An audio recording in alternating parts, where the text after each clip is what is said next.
So here's the stock shock on the right. The 400 millimeter RFY is on the left. Looking at them, there's definitely more spring on the RFY. The stock shock, never adjusted it off its softest setting. RFY, the collar, you know, this one hasn't been mounted. Came in a pack of 2. I do have the new one mounted on the back of the four-wheeler at the moment.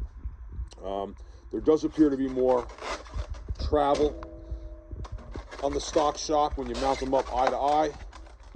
There seems to be definitely longer travel on the piston over here. Sorry about that camera work.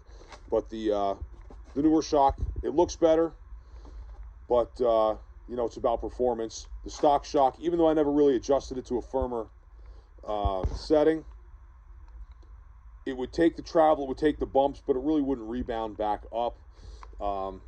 When I went out to a park not too long ago, this thing, it was tough to ride.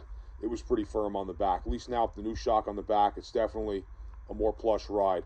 And I can crank down on the collars to stiffen up the spring, as it looks like it's slightly progressive at the top, although I think that's just the way it's mounted.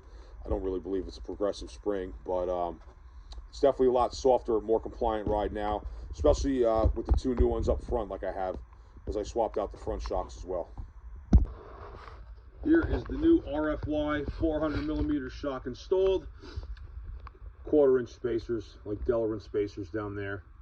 There was a little bit of slop in there. It's still a tiny a little bit, but not anywhere near what it was before. And the same thing up top. I'll probably take this ugly decal off because it's like navy blue when everything else is black. But all together, definitely looks much better.